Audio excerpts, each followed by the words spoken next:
does everybody know the general story of the awards that Liz tells? Basically it goes like this. Can't afford to get all the people in the room, so what they do is they manufacture all of the awards, and they're considered options. So they have all the options in front of them, and then they just throw the options away the night before they give the award out. So there's a big party the night of the award, right? And so it's a little late, and Dave walks up to me with a little bit of a puckish look in his eye, and he goes, "You want to see what an expired option looks like?" Takes my trophy out of a trash can. So today I'm going to talk about social capital.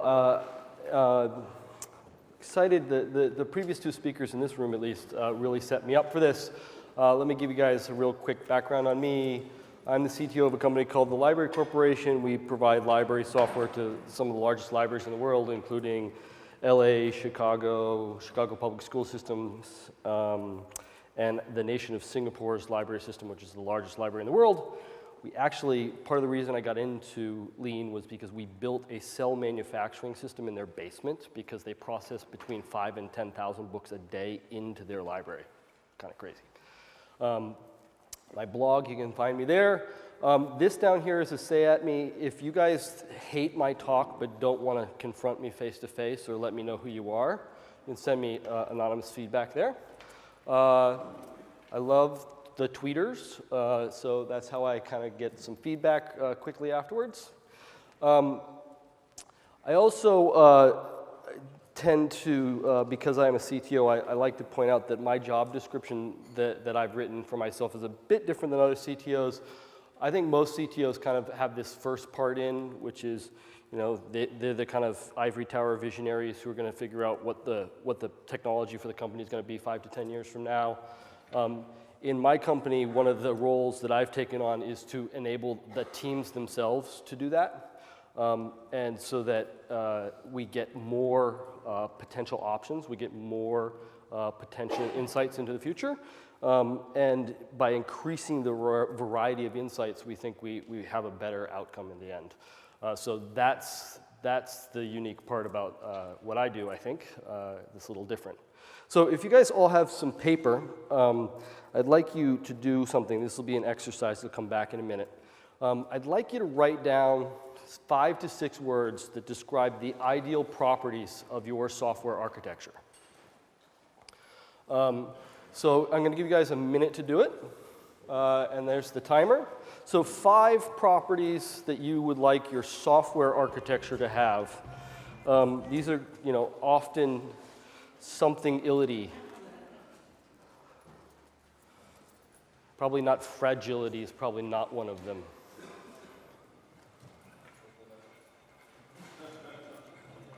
You don't need them immediately when you're done. I'm going to keep going after 50 seconds. I'm giving you guys the time.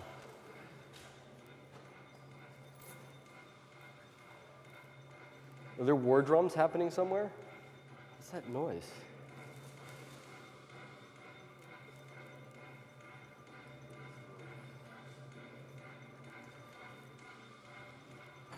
"22 seconds.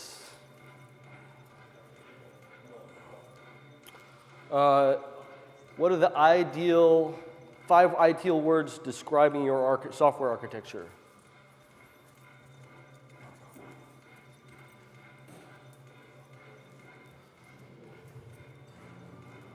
All done. I swear that's not in my deck. Somebody did that. See? The sound guy did it. Thank you. Okay, so for those of you who haven't seen me speak before, later Troy will talk, and in his talk, the warning goes something like, there will be math. In my talk, there will be a lot of social science theory, and so the feedback I've gotten from some of my talks in the past is that the theory is when I put it in front, tends to make people have a hard time remembering what the practices are that I suggest at the end.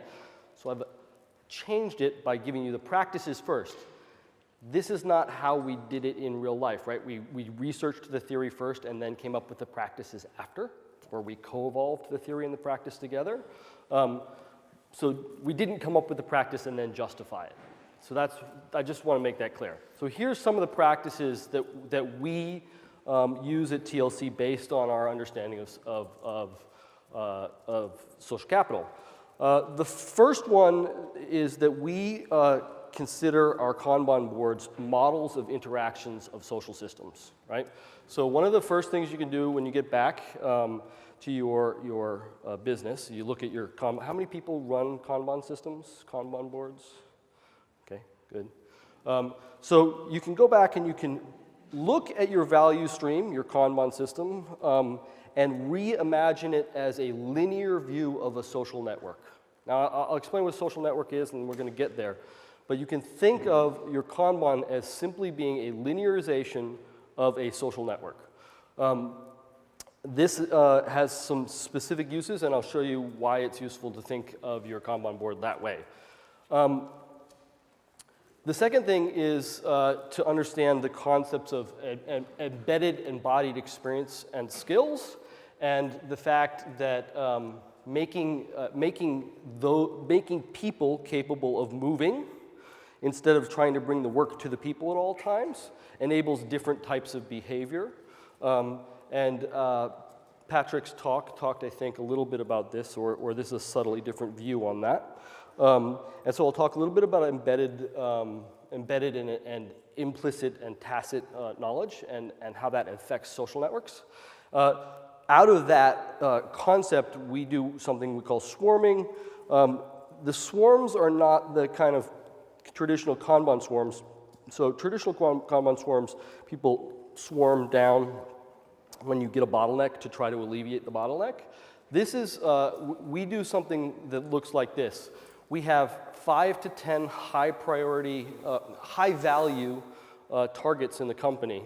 The example that comes to mind usually is that we wanted to move from Postgres to, from MySQL to Postgres across a series of product lines. So we put that up as a bounty, and then anybody in the organization could volunteer to be on the team to join that work. And we created a temporary team that coalesced people from across the organization in order to solve that problem. The original estimate of that was a 3 to 6 month problem to fix, and because we brought people from across the organization and we did it in a way where they were highly intrinsically motivated, basically they volunteered because they were interested in the work, they actually did it in about 2 weeks. The other result of swarming across teams like this is that people bring the knowledge that they acquire in the swarm back to the teams and show people how to use the new architectures. Another practice that we use is what I call Pareto team stability. So if you have a team of 5 people and you have groups of them, we try to make sure 20% of the team moves every quarter-ish. So the result of this is you get a stable team core, but you move knowledge into different teams. Now, again, when I get to the theory, you'll understand why it's important for the people to move. But the result of this is a nice movement of knowledge around the building, and also these people tend to challenge and re-examine the practices of the new of the teams that they join. In our organization, some people take on the role of being someone who travels from team to team. They like that role. In other teams, it's somebody who just wants to move onto a different project at specific times. The final one that we use quite a bit is Emergent Slack. So Emergent Slack is a term I got from Pavel, who's out there somewhere. It's subtly different than the Slack that most people think of. It's definitely different than Google 20% time. So Google 20% time is a theory that says something to the extent of if we give people 20% of their time, they'll be more creative and happy at work. Emergent Slack, the way that we use it is as a resiliency effort. So one of the ways to think about random events happening inside your organization is that you're managing risk, so something bad could happen or something good could happen. You could have the opportunity to do something. Now, if you've got your resources 100% utilized, you can't react to either of those potentials, right? So one of the things we use is Emergent Slack, where the goal of the organization is to have no person more than 80% utilized on mission critical work, right?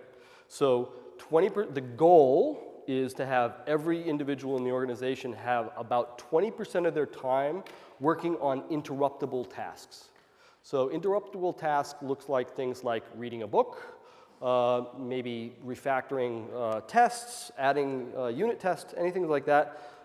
Stuff that nobody is waiting on, stuff that won't impact kind of critical path stuff. And the result of that is that you get this kind of bonus resilience, so the ability to absorb variation in work, in options that you see, and you get people reading at work and doing kind of novel, interesting behavior. So let's go from some of the practices into the theory. So what is social capital? And the short answer of what is social capital is an organization's ability to distribute and leverage trust. It's a specific quality of trust. It's not happy trust, right? There's the word's slipping my mind right in a second. Reciprocity is a better word than trust, really, and it is more accurate for what we're looking for in social capital. The way that I tend to explain reciprocity is that later when we go to the bar, I will buy you a beer. And I'll be glad to do that, and I will have some reasonable expectation someday, either you or someone like you will buy me a beer, and I'm not really going to worry about it. Now, there's some really specific, interesting parts of that we'll get into, but one of the things that it doesn't do is it doesn't make us negotiate the exact value of that transaction. It defers that, right? So it allows us to have a more fluid interaction, and that type of trust you will see, I think, is really valuable when we're doing knowledge work especially. So one of the ways of looking at this is to try to understand what we mean by capital, because it's social capital, so we're going to use the metaphor of capital to describe a social system. And when we look at kind of the evolution of the concept of capital, it's kind of interesting. So originally, capital was I have the money or the capability of owning a very large machine and a building to put it in. And so owning the means of production. Also, I have, based on my income, the ability to pay pesky workers who actually make the machine run a little bit, but really almost all the value in the system is in the mechanistic parts of the business, right? So what you are investing in here is a machine and the hard stuff. And so when we move forward from there, basically we start creating more and more complex machines, and then businesses start realizing, hey, wait a second, I can compete by making better machines, so novel, innovative machines, and I have to keep the people who know how to make the machines running around, otherwise the machines break. So you get into human capital, and this phase of capital is what creates what we call human resources, right? So you want to own resources, so you want to own human resources in this metaphor, where what your job is as a business is to make sure that the people that have all the value in their brains don't leave the building, because that all your stuff walks out with it, right? So the transition here is from the value primarily being in physical assets, moving towards the value being more kind of knowledge-based, right? And so then we move forward from there into another phase where IT hits. And the result of IT is another kind of interesting management theory, which is if we could just get them to write the stuff that's in their heads down on a piece of paper and put it in a computer where we can look it up, it won't matter if they leave. We'll own the ideas, and that's awesome, right? So the interesting thing about this is it doesn't actually work very well. How many of you guys have wikis?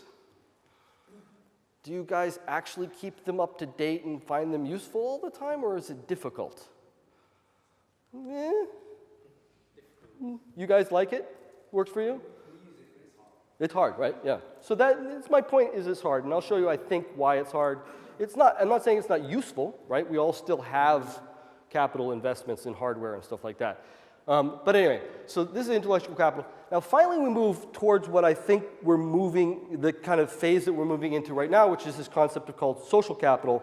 And now social capital says that the value is not in the machines, it's not in individual human heads, and it's not on disk drives, it's in the relationships in your business. That's where the value lies in your business, in this metaphor, right? So, Robert Burt puts it this way, human capital, he's trying to define the difference between human capital here and social capital. Human capital explains inequality, so why I do a better job than you do, or why I make more money than somebody else does. Human capital explains it by the fact that the people are better. The individual has some unique capability that he got from his genetics or from his training, but it's in the individual. That's why he does better, right? Social capital says that that's not entirely true, and in fact, social capital says that people do better because they're somehow better connected to the individuals around them, right? So the famous kind of story version of this, or the metaphor for this, is that they've done studies, you take a lawyer, a very successful lawyer out of one law firm, and put him in another law firm, and his performance will plummet. And the reason is because he doesn't know where the resources are anymore. He doesn't have the relationships he needs. Now, he'll build those relationships back up and recover his performance ability, but it's not innate in him, right? You can't just take the cog and put it in a different machine and expect it to perform exactly the same way. So, Robert Putnam defines it like this: social capital is the measured amount of trust and reciprocity in a community or between individuals. So really we're worried about this in our organizations, the ability for capital, social capital, to allow the organization to structure itself and restructure itself quickly at the community level. And then finally, Cohn and Prusik define it like this: social capital is the stock of active connection among people in the trust, mutual understanding, shared values, blah, blah, blah. This is the important part right here, the action, right? So again, you take that concept of social capital, you take the concept of reciprocity and me buying a beer for you without negotiating the explicit value, and then we can actually act faster. So we can make decisions without having to create constant needs for consensus. So in organizations where you have very low levels of trust, right, low levels of social capital, everyone has to agree before action is taken. We basically collapse into consensus models, and the result of consensus models is that they cause massive, massive wait times in your flows, right? So work will wait while someone's trying to decide whether the work should progress, because they're all afraid to commit because they don't trust each other. Now, why does that happen, especially in the type of work we do? So part of it is the nature of the work that we do. How many of you guys know what I mean when I say knowledge work? Okay, pretty good. I like to try to explain it subtly or not so subtly using pictures. So let's look at some pictures. I think these will help you guys understand kind of the difficulties that we have with knowledge work. So the first one I want you guys to do is silently, as in don't say it out loud. Say what you see on the next slide. Say it silently in your head, not out loud. All right? And so I'm going to show you the slide. Say it quietly in your head. Everybody got it? Anybody need to see it again? Okay. Some of you have seen this presentation before. Don't give the trick away. Stand up if you said B, or raise your hand if you don't feel like standing up. Oh, I got a pretty good amount of people out there who see this, right? All right. Very good. You guys clap. You did very well. You were right. Oh, wait. How many of you saw this? You are also correct. Very good. All right, so this is from Kahneman, and he calls the experiment an effect of context on accessibility. And so context is critically important in knowledge work. This happens to be only a two-dimensional problem with context, right? It's either this context or that context. It's one of the two. But still, some of you saw things that other people didn't, right? And there's some interesting problems with context and our inability to see context well. One of them is that most of the problems that we're engaged in are massively multidimensional context problems. We actually, as knowledge workers, don't know what context we're reacting to often. So the dimensions of what we're interpreting are often what we would call tacit, or they're below the level of consciousness. Now, the problem with this is that when I try to explain to you why that's 13, and you look at it and you go, no, that's B, we're not even often talking about the same context, right? We're talking about different dimensions, and I don't even know necessarily which dimensions to point out to you in order to make sure you understand where I'm coming from. Now, here's another example of a similar idea. How many of you would believe that that square and that square are the same color? Good. I like that you guys are falling for this trick. That square and that square are the exact same color. And so this is also a context problem. So your brain, by the way, here's the really cool part. You guys see that that's the same color, right? Do you trust me I'm not changing it? Because watch this. Did it just go back? Right? So here's the thing. Your brain sees that this isn't a shadow, so they can't be the same color. So your brain is changing the way it looks to you, right? Now, I like this one because this one is one of those ones where if you're the software engineer and you are very technical and you have access to the data, the cube looks like this. Those are the exact same color. I know the hexadecimal colors, right? But your boss comes to you and says, make those things the same color. And you guys start having an argument that doesn't make any sense, right? That ring true to anybody, right? So here's another one that I like. How many of you see the woman spinning this way? Towards that arrow, like this. Got 1, 2, 3. Okay, all right. How many of you see her spinning this way? Okay. So here's the interesting thing about this. This is a bistable image, which means that some of you, I think it's about 30% of you, will be able to make her flip and go the other way. You can actually make her go either way if you want to. But most of you will never see it but one way. You will always see her turning in one direction or the other. Now imagine that the work that we're doing is often completely intangible. We can't point at it, we can't talk about it, we're working in our heads. We don't even have a picture to talk about. And we can all be in the same room looking at a picture and not agree what it looks like.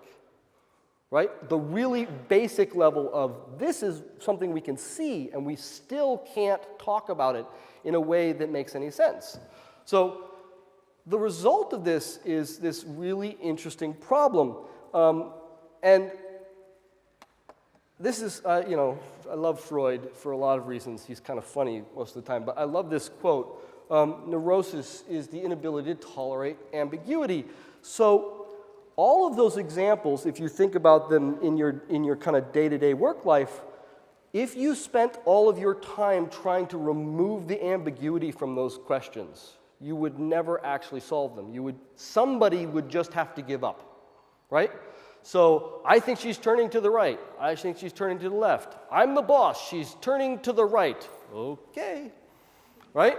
All of these things cause bad things to happen in organizations, and they cause massive amounts of, if you use them incorrectly, or if you react to them incorrectly, they cause a massive collapse of social capital, right? So that you have people using authority and arguing from authority in order to resolve ambiguity. Or you have consensus, where people basically just get into a room and eventually they give up. They basically say, I've been in here for an hour, fine, she's turning to the right, right? All of these things are really problematic. So why is that important, and why is it important that we think about that a little bit? Well, I think that this is the general model that most of us have been using for the last 10 years, the Agile Movement. And because it kind of goes like this, right? We build something, this is the work, and we use some process, and this is the working, right? And so we inspect the thing we build, and we adapt the way we built it, right? We inspect and adapt. That's kind of what we do constantly, right? Now the problem with this, I think, is that it assumes this. It assumes that humans are rational and that we all actually are paying attention to what we're doing and can actually redescribe what we're doing, right? So the problem with that is that humans are really just inherently not rational, right? One of the things that we're best at is getting caught in a problem and then figuring out how we got there using post-hoc rationalizations. We just make stuff up, right? And we explain to ourselves, in order to retain our identities and our ways of thinking, that we were perfectly logical to get to this really bad place, right? And if we're using all of that rationality in order to understand the working part, we get into a real problem. So I think it's more like this, right? We need to disambiguate this last piece, which is to say that the work is not the working and is not the worker, right? And that if we can actually separate these two especially and understand that workers, humans, have bounded capability to perceive the environment that they're in, bounded ability to understand the contextual cues and dimensions that they're reacting in, bounded ability to understand and bounded ability to be rational about their decision, then we can start having some conversations about how to design systems that actually work for human beings as opposed to the way we'd like human beings to really be. So Dave Snowden likes to talk about, I call these Dave Snowden's constraints on knowledge. I don't know if he has a name for the list of these, but I think they're really interesting because they continue to point out these types of problems that we have. And in knowledge work, one of the things we get is that knowledge can only be volunteered. It can't be conscripted. I can't force you to tell me what you know. I can't. That's part of the reason why your information, info capital concept doesn't actually work. We only need to know what we need to know when we need to know it. Anybody in the room a software engineer? Developers? If I actually asked you to read out a class structure, we'll just talk a kata, does that feel comfortable, or would you really kind of rather have an IDE in front of you, right? The context that you're in is what makes you capable of doing the work. It's not simply that the IDE supports you, it's the mental space that you go into in order to actually do that work. And when you do it verbally, you use different parts of your brain, and your brain goes, I'm not down with that. Everything's fragmented, so one of the other things we do, and this is happening more and more in our lives, is that in order to explain ourselves to people, we remove the context, right? So if you are a Twitter person, and you like Twitter like I do, you spend a lot of time throwing a lot of context out of your information and only giving a minimal amount of context and as much information as you can. This is important. That we have a shared culture so that we can unpack those things. But again, without sharing culture across an organization, you think that you're saying something important to someone else. They don't even understand what you're talking about generally, right? So if you ever have that kind of Twitter experience where you're like, I don't have a clue what this tweet's about, right? The only way we know things is not the way we know things is not the way we report to know them, right? Again, this is that inspect and adapt problem. Ask someone how they got there, they will tell you a completely fabricated story about how they got there. Every time. We always know more than we can say. We will always say more than we can write down. So this is the last problem, is that most of the ways that we try to control these behaviors is to ask people to just slow down and write it down. Well, humans are actually not particularly good at that for a lot of different reasons. So the result of this is this, and it again reminds me of what Patrick was talking about earlier, which is the act of creating value in an information system is temporal, right? So the nature of creating value changes as you, from the beginning of a workflow, beginning of a value stream to the end. The people who are appropriate to work on the work change as the nature of the work changes. And in general, we take information from local knowledge to distributed knowledge, and the skills and expertise that we need to have in order to do that change. So this all wraps us into something that I call the problem of expertise, and it's a problem that we've tried to solve in a lot of different ways in the Agile community and in the Lean community. And the fastest way I can explain it, because usually people get this, is, does anybody have a boss, guy who's always wearing a tie, right? And he doesn't really know what you do, but he still tells you what to do? Does that sound like a similar, people have a general idea of that, like at least the kind of the caricature version of that, right? So this guy doesn't know what these people do, but he still has to tell them what to do. So these are experts. So this guy could be, I don't know, the COO, and these guys could be DBAs, right? Now the problem is that people understand that the information coming down from him down flows easier, and these guys tend to have a subtle resistance to telling him he's wrong, right? It's just a kind of career-limiting move to tell your boss you're wrong all the time, right? So information tends to flow quickly this way and flow much slower this way, especially in low social capital situations. Now, the problem with this is that this doesn't just happen going up and down, it also happens across the organization. So this could be your dev team and this could be your ops team, right? And the problem is that these people don't share common language, common structures, common cultures, and they have low trust. And if they have low trust, they have a hard time getting across that communication gap.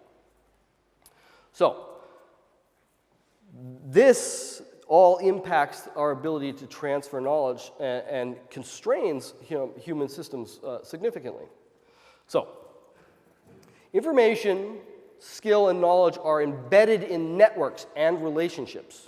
It's not just in people, right? Individuals, instead of owning information, attract, translate, and know where and how to find, where and how to access information that emerges in the networks around them. So if you think about how you actually do work at work, a lot of your time is knowing who to talk to and what they know and why you need to know what they know now. And the emergent nature of the work changes the value of the structure of the network that you have implemented. So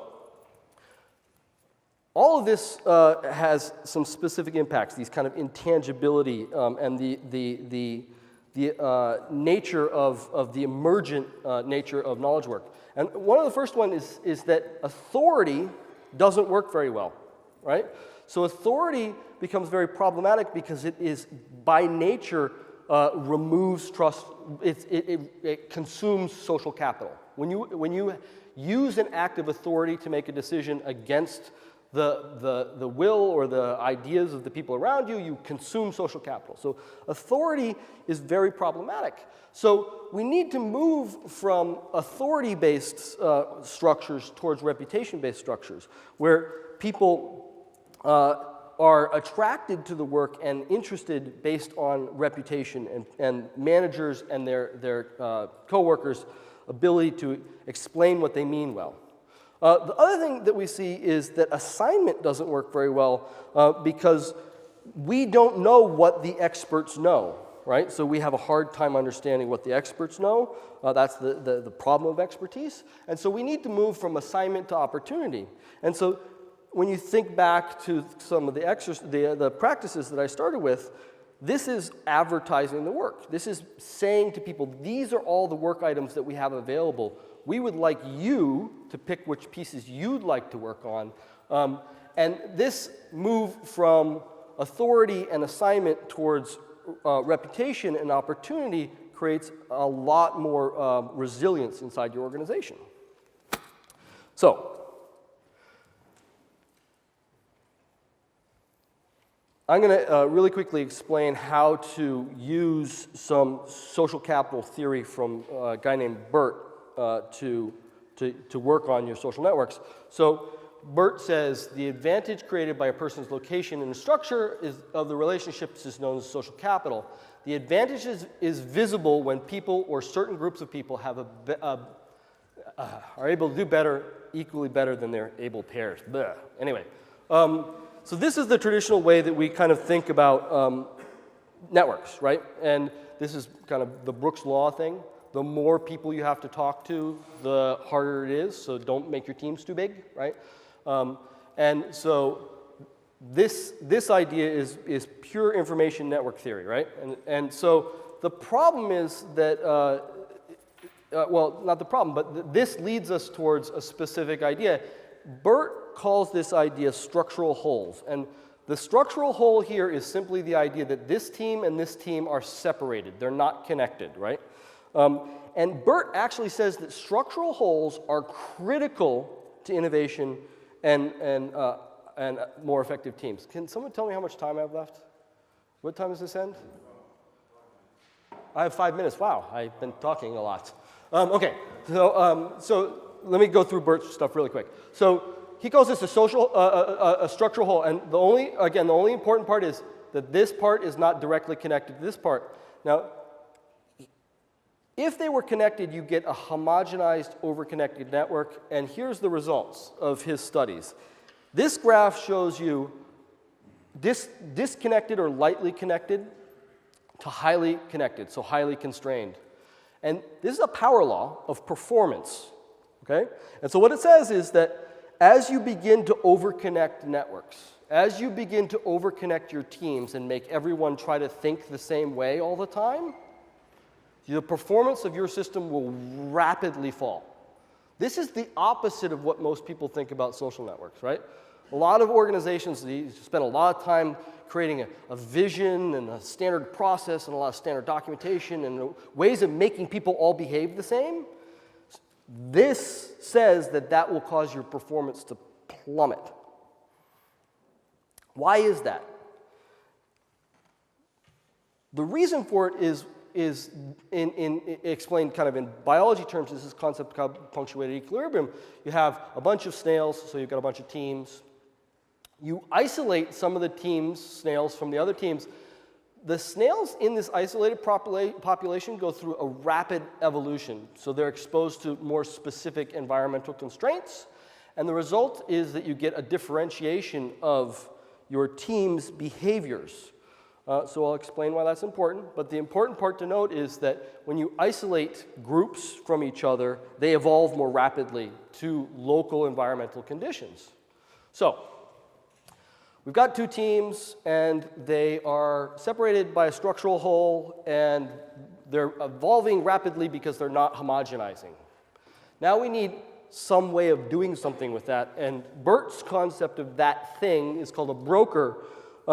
In the States, we have real estate brokers. I think you guys have real estate brokers here. You know what I mean by a real estate broker? He's the guy who finds a house for you and negotiates with, so he knows the local community, like those are good schools and that's a bad house, I sold that before I got in trouble for it, stuff like that. So a good broker takes your information and hooks you into a separate network, allows you to move, right?